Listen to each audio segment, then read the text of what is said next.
El dolor era una parcela de tierra de su propiedad, estéril y sin cultivar. Durante 6 años desde la muerte de John, Lara solo había cultivado silencio, con un corazón tan inquebrantable como la tierra agrietada del rancho Blackwood. Las palabras del médico, una década antes, habían sido la primera helada, declarando su vientre un lugar desolado. La muerte de John fue la última y devastadora sequía. Ahora, el viento que azotaba sus pastos vacíos solo susurraba lo que faltaba: el pisotón de un segundo caballo, la risa de un niño, el peso de una mano en la suya. Su vida era una casa vacía y meticulosamente cuidada, y ella era su solitaria y vigilante cuidadora. Entonces llegó la noticia, traída por el aliento polvoriento de una tarde de finales de verano, por un vecino que montaba una cerca. Jedediah Croft, un hombre cuyas tierras colindaban con las suyas al sur, se estaba muriendo. Sus pulmones se llenaban de polvo y enfermedad, y su espíritu no se quedaba atrás. Su deuda con Marcus Thorne, un hombre que coleccionaba tierras y almas con igual afán, había vencido. La subasta estaba fijada para el viernes. No solo vendían sus acres resecos y su ganado esquelético, sino también su contrato de servidumbre. Vendían al hombre mismo, y con él a sus 2 hijos hambrientos, gemelos de no más de 7 años, con ojos tan grandes y atormentados como los búhos de la pradera. Lara sintió un escalofrío en el barbecho de su alma. Era un espectáculo obsceno, la ruina de un hombre expuesta a la caza. Se imaginó a Thorne, con una sonrisa tensa y satisfecha en su rostro carnoso, dispuesto a recoger los restos de una familia por el precio de unos pocos dólares de plata. El viernes enganchó su carreta y se dirigió al pueblo. El aire estaba cargado de juicio y una anticipación sombría, como la de un buitre. Silas Croft estaba de pie en el bloque de subasta, con los hombros hundidos no solo por la enfermedad, sino por una vergüenza tan profunda que parecía tener peso físico. Sus hijos, un niño y una niña, se aferraban a sus piernas, con los rostros hundidos en la tela desgastada de sus pantalones. Ya eran fantasmas, delgados y silenciosos. Thorne inició la puja, con la voz impregnada de falsa compasión. Un buen hombre, en dificultades. Comencemos la puja por el resto de su contrato y el cuidado de sus hijos a $20, murmuró entre la pequeña multitud. Era una suma irrisoria por la vida de un hombre, un precio que lo declaraba inservible. Lara observaba la mirada fría y posesiva de Thorne, que ya reclamaba a los niños para cualquier cruel propósito que tuviera en mente, orfanato o, peor aún, servidumbre. Una fría y dura certeza se apoderó de Lara. No era bondad, no era lástima. Era un desafío profundo y resonante contra el vacío, contra el universo que lo había arrebatado todo, y contra Thorne, que buscaba lucrarse con él. Cuando el subastador pidió otras ofertas, el silencio fue denso y absoluto. Entonces su voz, clara y firme, lo interrumpió. $100 por cada uno. Un grito ahogado resonó entre los espectadores. Todas las cabezas se giraron. Thorne la miró de golpe, entrecerrando los ojos con incredulidad e irritación. No la había tenido en cuenta. Era la viuda afligida, la reclusa. 110, dijo con desdén, poniéndola a prueba. 200, respondió ella sin dudar, con la mirada fija en las 2 pequeñas cabezas ocultas contra las piernas de su padre. El rostro de Thorne se sonrojó profundamente. Ya no se trataba de ganancias, sino de un desafío a su autoridad. 250, ladró. El aire crepitó. Silas Croft levantó lentamente la cabeza, encontrando su mirada con la de Lara. En sus ojos ella no vio gratitud, sino un profundo y devastador desconcierto. Era una propiedad que estaban regateando. Ella le sostuvo la mirada, una promesa silenciosa entre ellos que ella aún no entendía. $500, dijo, con la voz resonando con la firmeza del mazo de un juez. La suma era absurda. El precio de una pelota de primera, más de lo que el hombre y su terreno en decadencia valían en términos puramente económicos. Thorne la miró fijamente, con la boca delgada y exangüe. Negó brevemente con la cabeza, disgustado, y retrocedió un paso. El subastador, atónito, golpeó el martillo. vendido. Para la viuda Blackwood, y Lara no se sintió triunfante, sintió el peso aterrador de la propiedad. Se dirigió al secretario, pagó la suma en monedas de oro macizo que había mantenido enterradas desde la muerte de John, y recibió un papel que declaraba a Silas Croft y a sus hijos, Leo y Lily, su propiedad, hasta que saldara su deuda o llegara a su fin. Los condujo a su carreta, seguida por 3 figuras silenciosas. El hombre, Silas, se movía con el orgullo rígido de los condenados. Los niños estaban completamente quietos, sus pequeñas manos aferradas. Mientras cabalgaban de vuelta al rancho Blackwood, el silencio en la carreta era diferente al que estaba acostumbrada. No estaba vacío, estaba lleno de miedo, incertidumbre y el sonido de la respiración entrecortada de un moribundo. La puerta principal de su casa no se había abierto para extraños en 6 años. Ahora se abría hacia adentro para dar paso a 3 de ellos, espectros traídos de un mercado macabro. La casa, su santuario de dolor, parecía contener la respiración. Silas Croft se encontraba justo en el umbral, con su alta figura encorvada, sus ojos escudriñando el espacio limpio y ordenado, con un cansancio insoportable. No daría un paso más. Lo habían comprado, no lo habían invitado. A su lado, los gemelos Leo y Lily eran estatuas de terror, sus rostros pálidos y manchados de polvo, sus manos aún apretadas en un apretón desesperado. Su silencio era una presencia física, un muro que tendría que derribar. El Ara ignoró la tormenta de emociones en la habitación, la vergüenza, el miedo, la incertidumbre asfixiante. Se centró en lo práctico, lo inmediato. El guiso está en la estufa, dijo, con una voz desprovista de calidez, pero llena de instrucción. Hay agua en el lavabo, señaló la cocina. Luego se dio la vuelta y se alejó, dándoles espacio para que se rompieran sin su presencia.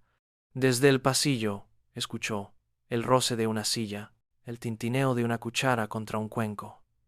Los pequeños y vacilantes sonidos de la vida que regresaba a su hogar eran como las primeras gotas de lluvia sobre la tierra reseca.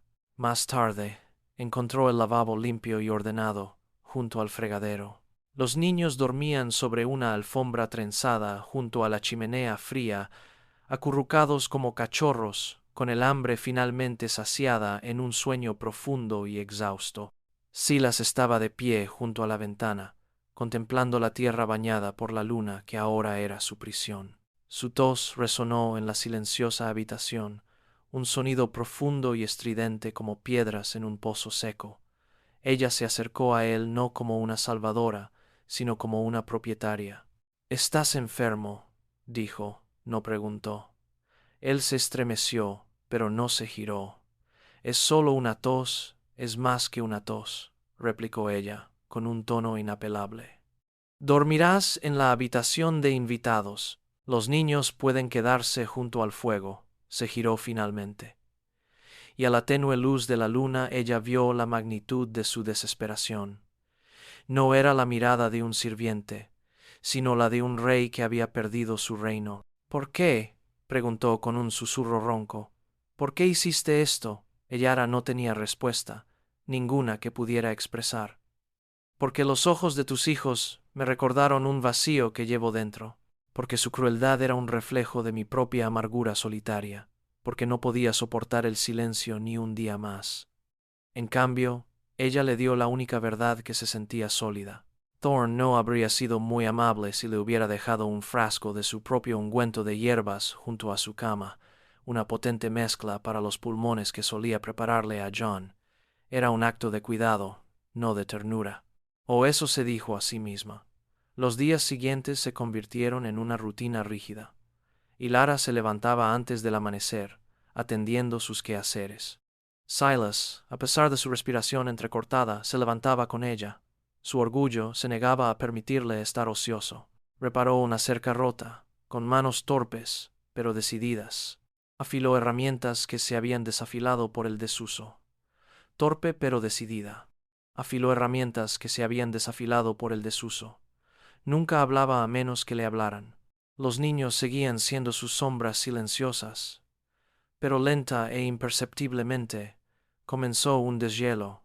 Empezó no con palabras, sino con acciones.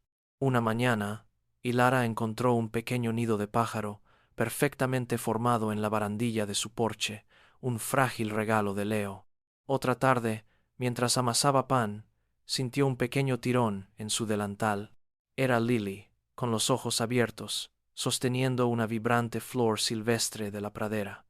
Hilara se detuvo, con las manos blancas de harina. Miró la flor y luego a la niña. La tomó rozando con sus dedos la pequeña y fresca mano de la niña. Primero a la flor, luego a la niña. La tomó rozando con sus dedos la pequeña y fresca mano de la niña. Por un fugaz instante, los labios de Lily se curvaron en una leve sonrisa antes de escabullirse. Esa noche, Hilara no puso la flor en agua. Lo apretó entre las páginas de su Biblia, un toque de color imposible en un libro en blanco y negro. Luchaba contra esa calidez que se abría paso en los fríos rincones de su corazón. Los había comprado. Era un contrato. Pero mientras observaba a Silas enseñarle a su hijo a tallar un trozo de madera, olvidando momentáneamente su tos seca en un instante de gracia paternal, sintió que el suelo árido de su alma se movía, como si se preparara para una primavera largamente esperada. Pasó un mes, luego 2. El intenso calor del verano dio paso a la luz fresca y dorada del otoño. El cambio de estación se reflejó en el rancho y en sus nuevos habitantes. Con una alimentación constante y los remedios herbales que Hilara les proporcionaba, las ojeras de los niños comenzaron a cerrarse. Su silencio se quebró, primero con susurros, luego con respuestas de una sola palabra a las preguntas de Hilara. Una tarde, un sonido la sobresaltó al doblar la esquina del granero, una carcajada genuina y desenfrenada. Leah perseguía a un pollo, con las piernas moviéndose con renovada energía, y Lily aplaudía, con el rostro radiante de alegría. El sonido golpeó a Hilara con la fuerza de un golpe físico, hermoso y doloroso a la vez. Era el sonido para el que se construyó su hogar, y el sonido que estaba segura de que nunca oiría entre sus paredes. Silas también estaba cambiando. La comida y el descanso le habían devuelto algo de fuerza. Ahora trabajaba a su lado, no como un sirviente contratado, sino como un compañero. Se movían con un ritmo silencioso y sincronizado, reparando el techo del granero, limpiando un nuevo pasto, cepillando a menudo las manos en la labor compartida. La tos persistía, un sombrío recordatorio de la deuda que su cuerpo aún tenía, pero era menos frecuente. Empezó a sostener su mirada, con una mirada que no solo reflejaba gratitud, sino una intensidad silenciosa e inquisitiva. El hogar, antaño un frío monumento de piedra, era ahora el centro de sus veladas. Después de que los niños se durmieran, Silas y Hilara se sentaban a la luz parpadeante del fuego. El silencio entre ellos ya no estaba cargado de tensión, sino de comodidad, impregnado de una comprensión tácita. La familia de los Expósitos se estaba volviendo real. Y entonces la sombra cayó. Un jinete solitario en el horizonte, una mancha oscura contra el sol poniente. Hilara lo supo antes de que la figura estuviera lo suficientemente cerca como para reconocerla. Era Marcus Thorne. Entró en el patio no con la bravuconería de un matón, sino con la confianza engreída de un hombre que dominaba el mundo. Desmontó lentamente, recorriendo con la mirada el rancho, observando las cercas remendadas, las gallinas con aspecto de brezo, las innegables señales de vida. Su mirada se posó en Silas, que permanecía de pie cerca del porche, con aire protector, y luego en los niños que se asomaban tras la puerta. Blackwood, dijo Thorne, con una voz grave y arrastrada que destilaba condescendencia. Ignoró por completo a Silas. Veo que le das un buen uso a mi propiedad, dijo Hilara, interponiéndose entre Thorne y su casa. No es tu propiedad, tecnicismo, dijo Thorne, con un gesto de desdén. Compraste el trabajo de ese hombre, pero la deuda de su tierra sigue vigente, una deuda que ahora me corresponde. Este patético pedazo de tierra será mío pronto, sonrió con una expresión cruel y depredadora. Y cuando finalmente exhala su último aliento, ¿qué pasa entonces con los huérfanos? El condado tiene lugares para niños como esos. En lugares fríos, la amenaza era clara, flotando en el aire como veneno. Esperaba la muerte de Silas. Esperaba desmantelar todo lo que ella acababa de empezar a construir. Una furia feroz y fría, completamente distinta de su dolor, se solidificó en el corazón de Eliara. Ya no se trataba de llenar un vacío en su vida. Se trataba de protegerla. Miró a Thorn. Su rostro era una máscara de furia serena. Su voz era baja, pero tenía el peso del hierro. Este es mi rancho, esa es mi casa, y esos son mis hijos. No están en venta. La sonrisa de Thorn se desvaneció. Había esperado a la viuda afligida y solitaria, no a esta mujer de voluntad firme que tenía ante él. Vio algo en sus ojos que no entendió ni le gustó. Gruñó, volvió a montar y echó una última mirada a la casa, a los niños, a Silas. Ya veremos, dijo, y se alejó al galope, dejando tras sí una nube de polvo y temor. Esa noche el silencio reconfortante desapareció, reemplazado por una tensa vigilancia. Después de que los niños se durmieron, Elara tomó el viejo rifle de John de su lugar sobre la repisa, revisó su mecanismo y lo colocó sobre la mesa junto a ella. Se sentó en la oscuridad, observando el horizonte iluminado por la luna, como un centinela que custodiaba una frágil y floreciente esperanza. Y en ese momento, mientras observaba el constante subir y bajar del pecho de Silas mientras dormía en la silla frente a ella, finalmente admitió la verdad. No solo había comprado una familia, se había enamorado de un hombre moribundo. Tras la visita de Thorn, un temor silencioso y compartido unió aún más a Eliara y Silas. El vínculo tácito entre ellos había cobrado nombre y rostro. Era el rostro de la avaricia, y amenazaba con devorar el frágil mundo que habían construido. Trabajaban con una nueva urgencia. Sus movimientos eran económicos. Su conversación era escasa, pero significativa. Cada arnés reparado, cada hectárea despejada, era un acto de desafío. Una tarde, mientras un viento gélido arrancaba las últimas hojas de los cartoncillos, se sentaron junto al fuego, con los niños dormidos como un montículo de paz cerca. El silencio se prolongó hasta convertirse en un recipiente, esperando ser llenado. Fue Silas quien lo llenó. Mi María, comenzó con voz ronca, la mirada fija en las llamas, era como tú, fuerte, conocía la tierra. Ella murió al darles a luz. Hizo una pausa, la tos estremeciéndole el cuerpo. Le fallé a esta tierra. Tenía tanto miedo por ellos, tan avergonzado que solo podía darles mi propia ruina. La confesión flotaba en el aire, cruda y dolorosa. Eliara sintió que los muros que rodeaban su corazón, cuidadosamente protegido, empezaban a derrumbarse. Miró a este hombre, que cargaba con el peso de sus propios fracasos percibidos como un sudario, y no vio debilidad, sino un amor profundo y devastador por sus hijos. Tuve un esposo, se oyó decir, con las palabras extrañas en la lengua. Se llamaba John. Era un buen hombre. Queríamos tener hijos más que nada. Miró fijamente el fuego, viendo fantasmas en las brasas. El silencio en esta casa, después de su partida, era algo vivo, un depredador. Creí que me había devorado por completo por primera vez. No eran una propietaria y su propiedad, ni un salvador y su pupilo. Eran dos personas, vaciadas por el dolor, que encontraban consuelo en la geografía compartida de su dolor. Silas extendió la mano, su mano callosa y vacilante, cubrió la de ella. Su tacto era cálido, real, una promesa. Afuera, el viento empezó a aullar. El cielo, que momentos antes había estado despejado, era ahora una masa turbulenta de nubes negras. Se avecinaba una tormenta, una manifestación física de la tempestad que se había estado gestando.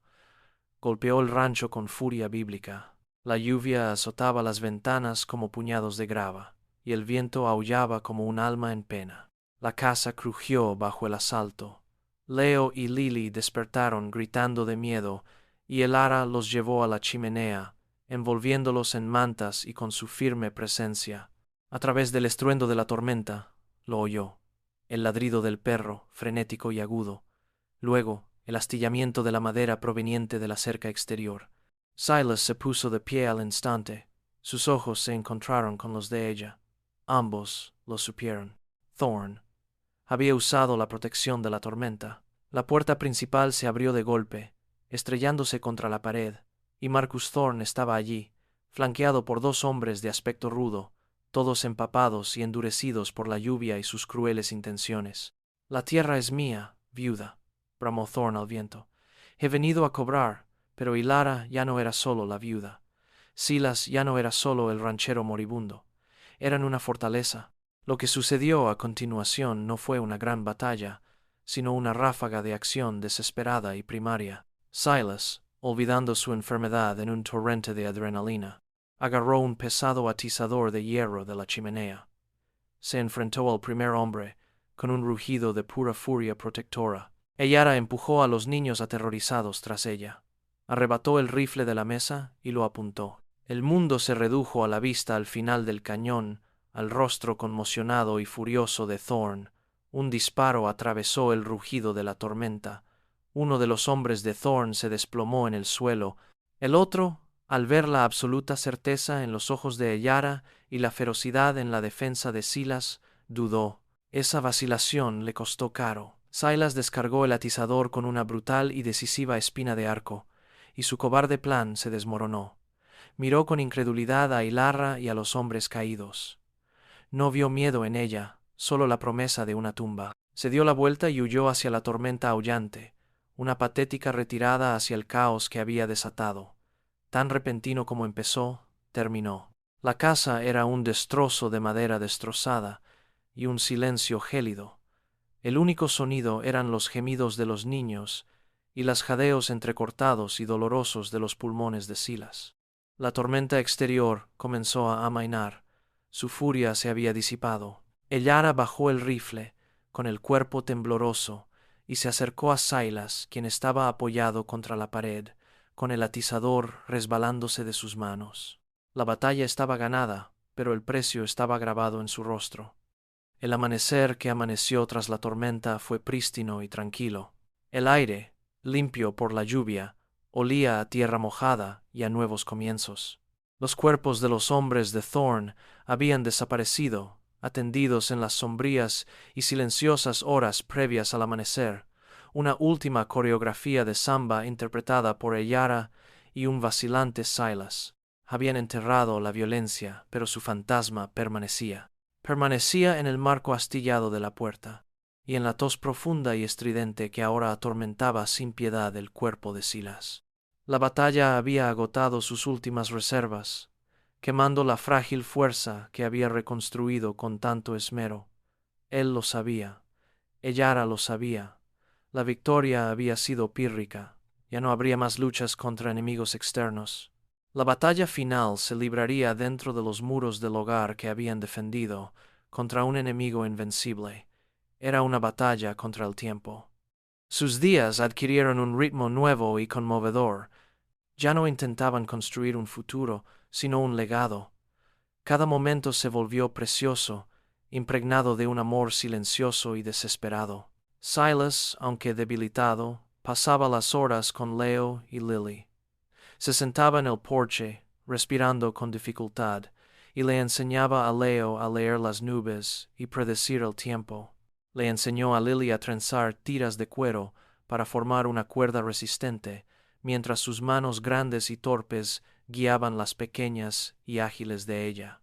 Les dedicaba todo su ser, todo su conocimiento, asegurándose de que una parte de él permaneciera arraigada en esta tierra. Por las noches, Hilara y él se sentaban juntos, con los niños durmiendo cerca. Hablaban poco, pero su silencio era una conversación profunda y duradera. Ella le cogía la mano, sintiendo la fiebre que le quemaba bajo la piel, y él la miraba, con los ojos llenos de un amor tan vasto y profundo como el cielo de la pradera. Y él la miraba, con los ojos llenos de un amor tan vasto y profundo como el cielo de la pradera. Habían encontrado el amor de toda una vida en pocas estaciones, un amor que se intensificaba por su fugacidad. No había cura, solo había aceptación, una entrega elegante y desgarradora. Una tarde, bajo un cielo color huevo de petirrojo, la llamó a su lado. Los niños estaban afuera. Su risa era testimonio de la vida que les había asegurado. Su respiración era superficial, un sonido suave y tembloroso. Tomó su mano, su agarre sorprendentemente fuerte. Eliara, susurró, su voz un hilo de sonido. Ella se acercó, con el corazón dolido por un dolor más agudo y doloroso que cualquier otro que hubiera conocido. Prométemelo, dijo, con la mirada firme. Prométeme que los criarás. Como tuyos, son míos, susurró ella, y una lágrima finalmente se abrió camino entre el polvo de su mejilla. Siempre lo fueron. Una leve sonrisa se dibujó en sus labios. Una mirada de profunda paz se asentó en sus rasgos. Mi Mary te habría amado, dijo. Cerró los ojos. Su último aliento fue un suave suspiro de liberación. No murió destrozado y endeudado en una subasta. Murió como un rey en su propia casa, en los brazos de la mujer que amaba, con su reino a salvo, su linaje asegurado. Su muerte no fue una tragedia, fue un acto de amor definitivo y perfecto. Pasaron los años. La cámara, que era memoria, recorrió lentamente un rancho próspero. Las cercas eran sólidas. El granero estaba pintado de un rojo intenso y profundo, y los campos eran verdes y estaban cubiertos de trigo. En el porche estaba sentada Hilara, con el cabello ahora veteado de plata, el rostro marcado por el paso del tiempo y el clima, pero sus ojos reflejaban una paz profunda e inquebrantable. Un joven alto y fuerte, con la mirada serena de su padre, trabajaba cerca, remendando una silla de montar. Una joven elegante, con la sonrisa de su madre, cuidaba un jardín rebosante de flores vibrantes, Leo y Lily. Ya no eran niños silenciosos y angustiados, sino jóvenes adultos, seguros de sí mismos, a gusto en el mundo que sus padres les habían construido. La mujer estéril y la tierra vacía eran ahora fértiles, rebosantes de una cosecha de amor y vida.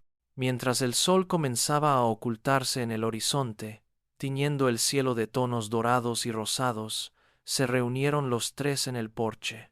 Leo se apoyó en un poste. Lily se sentó en los escalones, y Elara reposó en su mecedora. Un silencio cómodo y familiar los invadió, no de vacío, sino de absoluta pertenencia. La promesa se había cumplido.